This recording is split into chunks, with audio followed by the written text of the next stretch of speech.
Hello my dear Nighthawks, my name is Quetzal and this is my new YouTube channel Quetzal at the Diner. After leading a LeftTube channel in Spanish language for almost a decade, I have decided to try my luck in the intimidating Anglosphere of YouTube. Sadly for me, YouTube is an unequal economy that benefits English-speaking channels way over anything else, and I suppose this is because the good old British and American empires managed to force us to speak this beautiful language of Shakespeare. Alas, poor Yorick, a fellow of you know the drill. This is where I find myself now, ready for YouTube to dehumanize me with their great meat-grinding algorithms, again, in a new language. So, how about starting with two of my favorite topics, queer culture and Doctor Who. The last season has been nesting in our heads for a while, with its terrifying ancient god Sutekh causing havoc upon the world and its very underwhelming ending.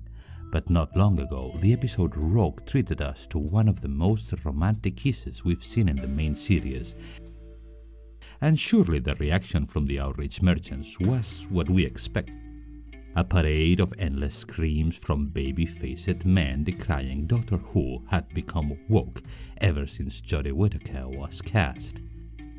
But worry not, I do not plan to entertain their asinine blabbery. I prefer to focus on the topic at hand. How gay is Doctor Who?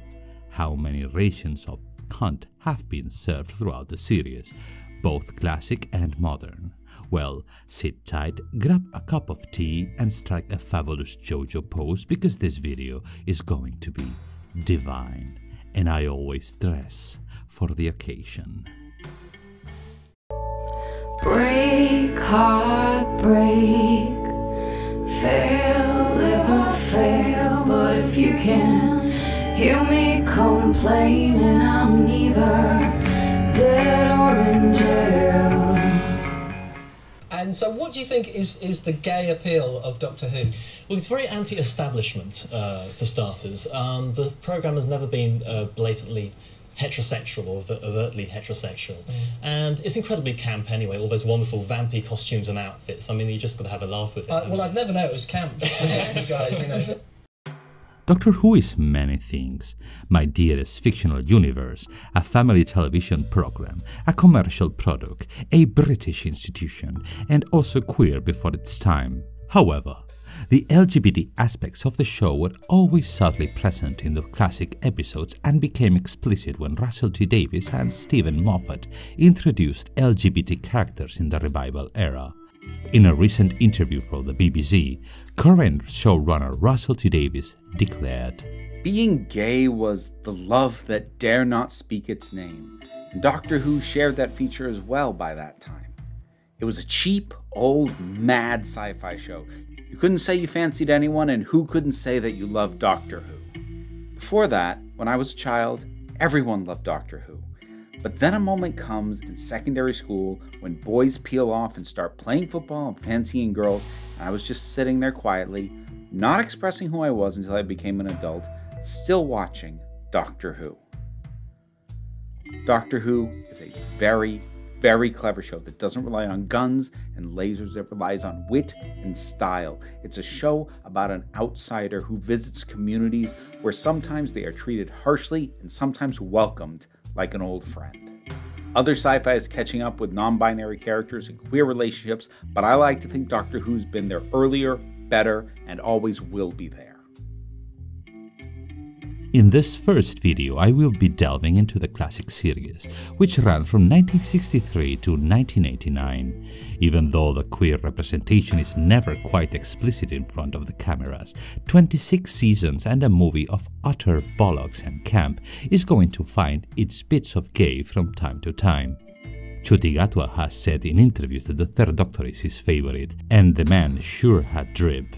Through most of the classic series, the Doctor is shown as asexual, never expressing the faintest bit of interest in any man or woman. This would change 5 generations later in the 1996 movie, where Paul McGann smooches the surgeon who killed the 7th Doctor, but you know, that's straight. And this video is not about straight, it's about gay. Is the Eric Roberts master in the 1996 movie gay? Well, perhaps not, but point to any of the actor's 821 films, and that's 821, where he's being absolutely fabulous.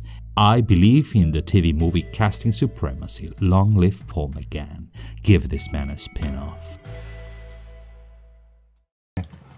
Paul, were you going to say something about Eric's costume, or...? Apparently. Eric would elbow anything that he thought was effeminate. Well, I thought, really? So to think that this costume made the cut. And he seems to be relishing it, doesn't Absolutely. he? Maybe that's why. But the first time Doctor Who went woke was probably in 1963 in its pilot episode, An Unearthly Child. The producer and brain behind the project, Verity Lambert, hired Waris Hussein as a director for the pilot episode and later returned to him for the rest of the Caveman serials, and to direct the 6 episodes of the Marco Polo story the following year. He's an immigrant from Lucknow, India, who moved with his family to England in 1946. He also happened to be gay and directed the first story in the show, with the episodes The Cave of Skulls, The Forest of Fear and The Fire Maker. You can now enjoy this in BBC iPlayer, or maybe you don't because of this bastard.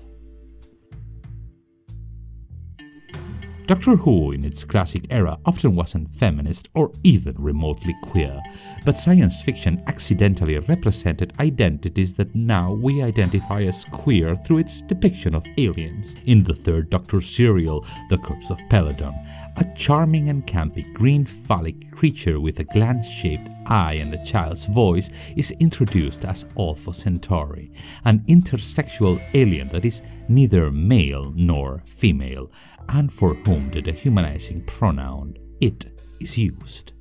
Here we have our first intersex character. It's amazing when queer representation starts like this. Isn't it fabulous? Do you feel represented? Would you like to be a non-binary big eyeball head with a squeaky voice? Well, new gender just dropped, baby, and it's up for grabs. In a subsequent story from the same season, The Time Monster, we get to meet Kronos, member of an ancient race of powerful, time-eating fellows who happen to destroy Atlantis for the 2nd time in the show. Even though the character is referred as male through most of the episodes, they appear in a female form as soon as they are free of the Master's very gay plans. Also, the trippy visuals in this episode are just stupendous. Just look at this, I love the silly show. I also have found the dandy aspects of the 3rd Doctor to be slightly queer-coded, like a James Bond Oscar Wilde. So the question is, was the 3rd Doctor queer? The short answer is no, he was not. The long answer is okay, he was not, but look at the drip, look at how much cunt he served. I think we should claim, we should culturally appropriate that fabulous Edwardian style, because I believe kink in Pride's parades is acceptable, and velvet is my kink, darling. Also, he and the Master sometimes bicker like an old married gay couple. Roger Delgado and John Pertwee were friends in real life, and even though they play as enemies, the chemistry between the two shines in every scene. You can see this couple were dependent on each other, much like Batman and the Joker, another relationship that has been portrayed as slightly homoerotic. I realize none of this was intentional, but in my headcanon, Roger Delgado's Master has a passive-aggressive crush on this Doctor. John Pertwee left the show after the death of Roger Delgado, as he felt his character wouldn't work without his dear nemesis.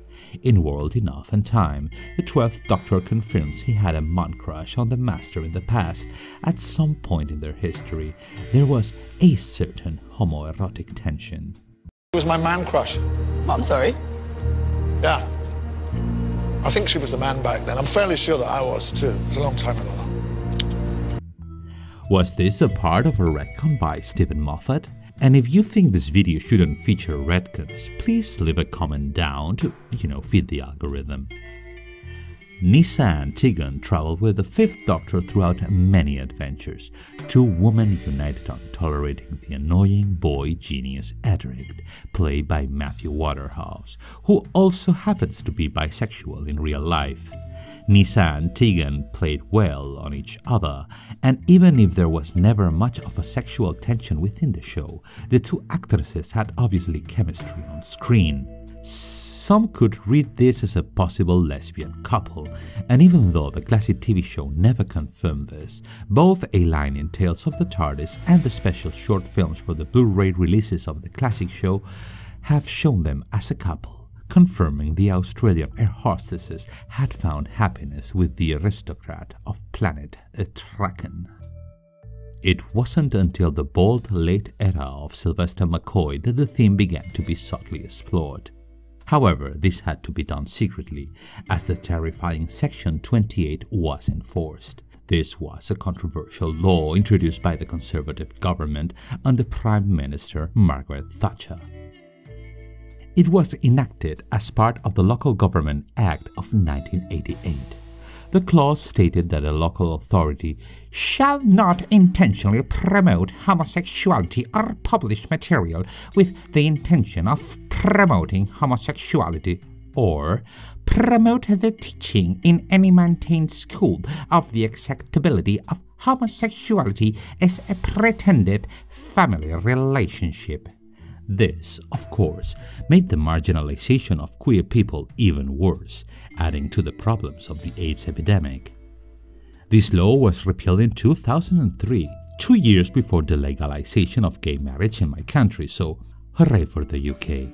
Things were not easy back in the day, but the 80s showrunner John Nathan Turner, who was also homosexual, did his best to turn Doctor Who into an anti-conservative show. Consumerist society and middle-class comfort was parodied in Paradise Towers, where we meet a couple of lesbian-coded cannibal hags. In the cheesy but wonderful The Happiness Patrol, the victim drowned by the campy Candyman forms a pink triangle shape with his clothes, alluding to the homosexual victims of concentration camps, or so say the fans, and I am a fan. It's not the best or most pleasant representation, but we must consider that the episode was made under a showrunner who aimed to criticize Margaret Thatcher's policies, including those that harmed the community. This wasn't only a merit of John Nathan Turner, as script editor Andrew Cartmel got very involved in the last 2 seasons of the show. In the 1989 marvelous story The Curse of Fenric, the Seventh Doctor and Ace, who is the best classic companion ever, meet Dr. Judson in the 1940s, who is working on a code-breaking computer known as the Ultima Machine. He is a thinly veiled reference to Alan Turing, the gay engineer that designed the Enigma machines to crack the Nazi codes, and he was condemned for his homosexuality to chemical castrations, which led him to ending it all by his own hand in 1954. In this story, Dr. Judson has a friend, Commander A.H. Millington, who sacrifices everything for Judson's cause. While they are not exactly portrayed as lovers in this story, their friendship does seem slightly gay-coded, as a way to sneak a bit of real history into the fiction of the show. I won't spoil this great story for you, but we can say the commander goes to lengths that seem more appropriate for a passionate lover than from a longtime friend. In the 1990s book adaptation of these episodes, this relationship was confirmed as homosexual. There's also an anecdote from screenwriter Rona Munro. She says Ace and Kara were supposed to have a subtle romance in Survival, the last serial of the classic show to ever be broadcasted, and it didn't work too well on screen. Besides being subjected to Thatcher's censorship laws, the chemistry between Ace and the actress poorly disguised as a furry cheetah didn't sizzle, and it didn't quite come through even when Kara took human form. Maybe with better special effects, we would have an incredible lesbian tension between the furry and the human that could have revolutionized the fandom, but what we got was an expressionless mask and ambiguous dialogues. Sorry, Furies, it almost happens, but we can always depend on that carvanista and Dan Funnard. You know the one. Oh, you don't? Well, Google it. It should be in a museum. The BBC cancelled the classic run of Doctor Who in 1989, exactly in the year I consider one of the greatest peaks of the classic era. Under John Nathan Turner and script editor Andrew Cartmel, the show was ready to explore its continuity with more depth and nuance, and they shine well in the last 2 seasons. It would be romantic to think the show was cancelled out of a fascist move by evil Maggie Thatcher, but the truth is much more prosaic. By the late 80s, the show had fallen out of popular culture, and much more impressive things were arriving from America.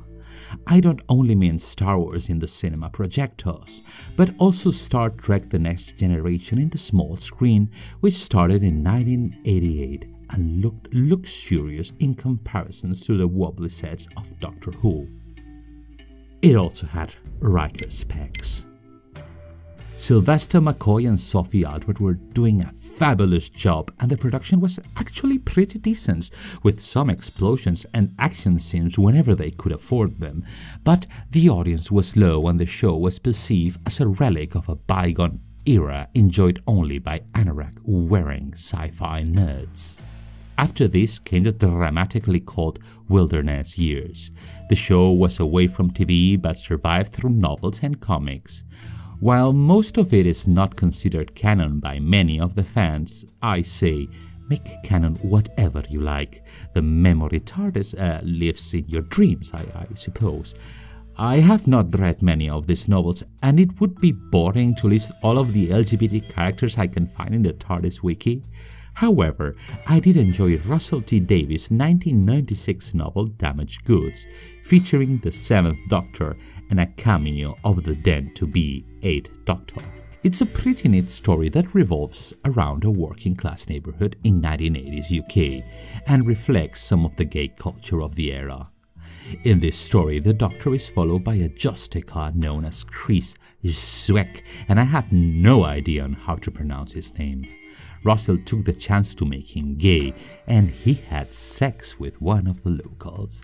It's a good story. It features kidnapped babies, something Russell has come back to in the latest season. It also features the 7th Doctor snorting cocaine for intricate plot reasons. Wow, these novels were really edgy. 90s geek culture was so fucking edgy. We really liked that dark shite to make us feel like we had matured as an audience, even though it's quite obvious we have not. We are still spoiled little twats who expect every episode to be a banquet, like some capricious child monarch. Of course, the show would return gayer than ever in the 2005 revival. What we know was New Who. Helmed by Russell T Davies, the Doctor came back with the face of Christopher Eccleston, a man that hates this show as much as we love him. Some things went terribly wrong for him in his first season, and soon he regenerated into David Tennant, who is definitely an ally, even more if we take into account what recently happened with the demoness Queen J.K. Rowling.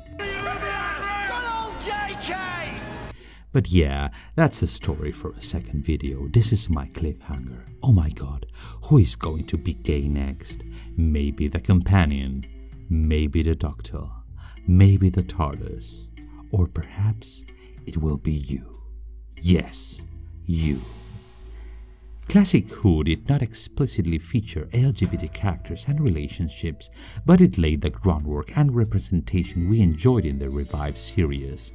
The subtle queer coding and contributions of queer individuals behind the scenes provided a hidden yet significant layer to the show's legacy.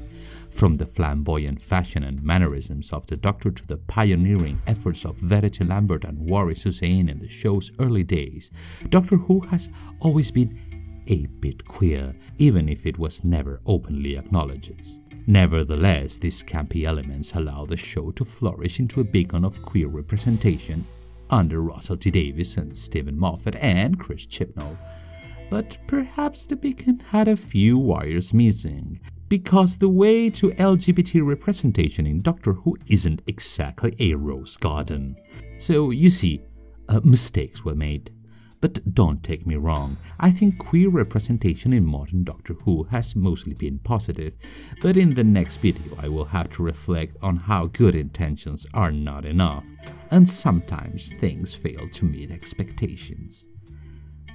Thank you for joining me on this journey through time and space, and remember, never be cruel, never be cowardly, laugh hard and run fast, and I don't know, do crime, be gay.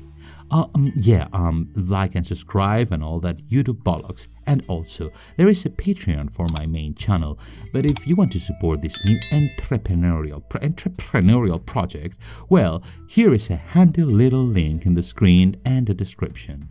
Until next time, my dear Nighthawks, this is Quetzal at the Diner, boogering off. Ciao ciao.